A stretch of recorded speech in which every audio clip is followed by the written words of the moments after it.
Good evening. This is my comprehensive literacy assessment intervention video. My name is Gretchen Murrow, and this is what I will be presenting. Literacy assessment and intervention is learning how to give assessments and create lessons according to the needs of the students. I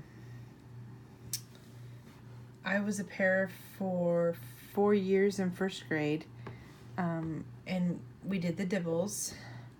I never really got to do the dibbles myself, but I got to do ESGI, and that was where I got to assess the children on letter names and sounds, consonant blends, phonemes,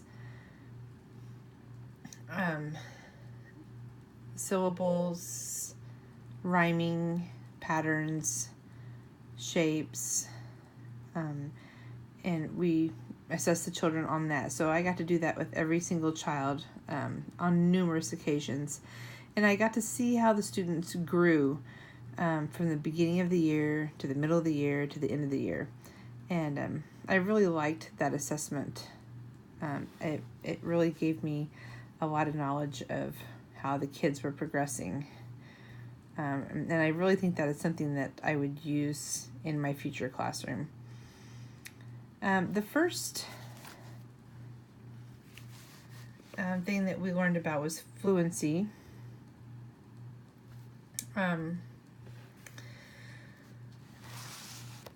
We learned about word identification and principles of fluency instruction. We learned about graphophonic cues, which is a cue located within the word itself. It's a letter-sound or sound-symbol relationship of language. Readers figure out unknown words by relating speech sounds to letters or letter patterns. We learned about syntactic cues, which are associated with the sentence structure. These cues involve word order, punctuation, and grammar. And the placement of a word in a sentence cues the reader or listener as to whether the word is a noun or a verb. And then we learned about semantic cues, which are cues in which students use prior knowledge of what the sentence is about. In order to figure out a word, they read the sentence, and according to that information and what they already know, helps them figure it out. Then we learned about model fluent reading, which is where the students should be able to watch and listen to you model reading. So if you had a new job and you wanted someone to show or model what you're supposed to do, this is what you're doing with the children. Some people can't be just given a book and be expected to just read it. You have to model what you want the children to do. And then we have support when reading. Support when reading is things such as choral reading, buddy reading, or reading along with the child, and then letting them know when they are comfortable enough to read on their own. And then we're understanding expression. Help the students to understand prosody or expression in what they read. If students just read word by word, they're not going to comprehend what they're reading. The children need to learn to put expression into what they're reading. And students need to be able to read and reread often. When students go back and reread, they're gaining more comprehension as to what they're reading.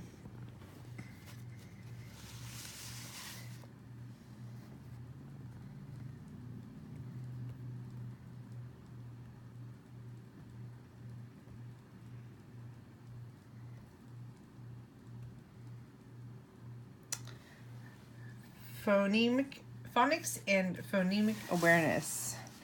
Phonics is the ability to use the sounds of the letters to figure out the pronunciation of words. When a student is assessed on his or her knowledge of phonics, it is almost always done on an individual basis.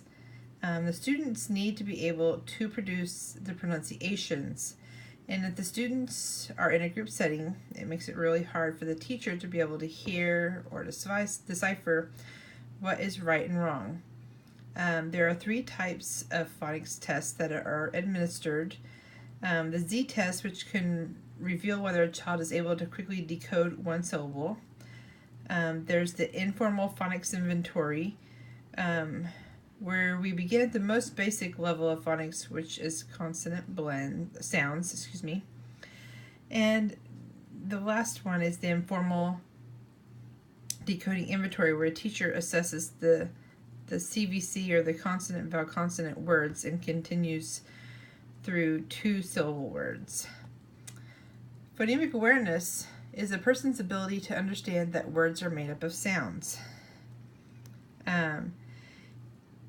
In order to have phonemic awareness, students need to be able to rhyme, understand syllables, and be able to count, pronounce, blend, and segment the words. They must be able to take part of one word and change a letter to make a new word, and that is something that we did in the assessments that we gave the students this time.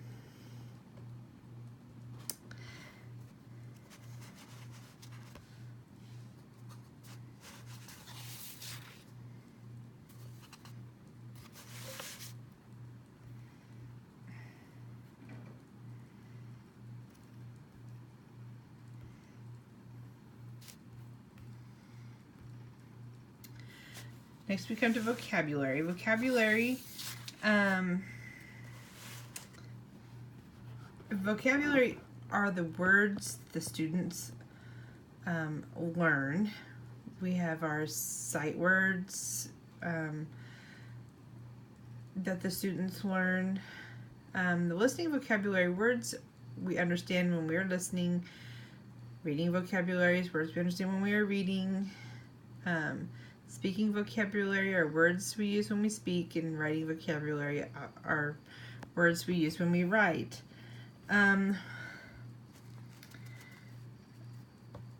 When trying to assess the students on their vocabulary word knowledge, I would use the VKS, which is the Vocabulary Knowledge Scale, just to see how much they know.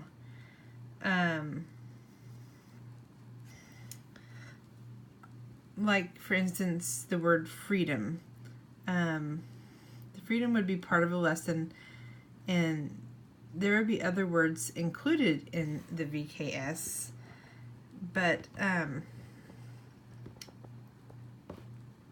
along with the VKS, you would include maybe a graphic organizer. So what I would do would be to put the word freedom in the middle of a circle, and then have little circles go around it, and I would ask questions to the students like, what kind of freedoms do we have? And whatever the children say, I would put that in one of the outside circles. What do we associate with freedom, and what kinds of things does freedom represent? And fill in the graphic organizer that way.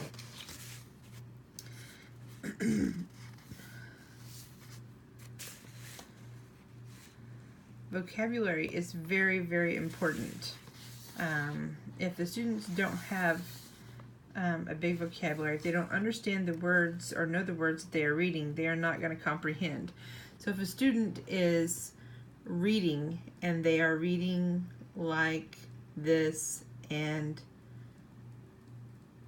I know that Jack is going to run to the top of the hill. If a student is stumbling along the sentences and are not fluent in what they're reading, the students are not going to comprehend what they're reading, and they're going to struggle with reading. which brings me to comprehension. In comprehension, there's different kinds of text. There's narrative text, which helps students to be strategic in their thinking, uses prior knowledge, and helps them make choices of how to solve problems. And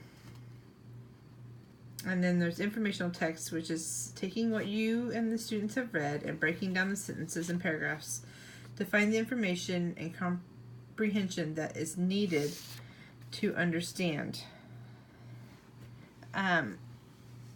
So there's different ways to do this. There are different strategies. Some of the strategies that I liked was the student-generated questions, and this is where the students read to answer who, what, when, where, and why, to reflect on their understanding of what they are reading. The strategy may help students with understanding when they are facing a challenging text. Then there's the graphic organizers. I think these are wonderful. We all know what a graphic organizer is. It's a diagram, and we put into the diagram what we are reading. So like I said before, like with the word freedom, if that's what our book is about, then we would put freedom in the middle, and we would discuss what freedom is and put it in organizers around the main topic on the outside of the graphic organizer.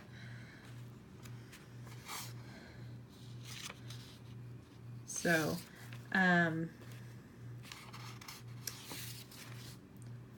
to summarize, I felt that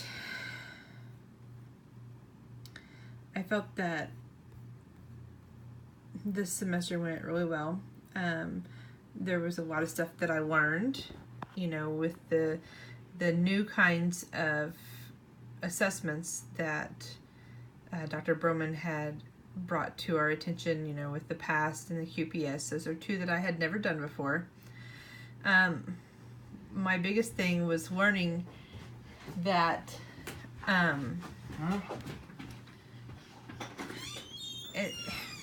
when I was working with the children and seeing their progression, and seeing when I reassessed them, the improvements that they were making, that was very interesting. The one thing I did find was that I do not know how I'm ever going to get anything done. I felt like an hour twice a week was not near enough time to get done what I wanted to get done and to spend as much time on what I wanted to get done. So, but I look forward to using all the information that I learned from this class in my classroom in the fall, and I look forward to being able to pass on any new information that I might have learned and that my new teacher doesn't know on to her. So, and I thank you very much for everything that you guys have done for me for this semester. Thank you, Dr. Broman.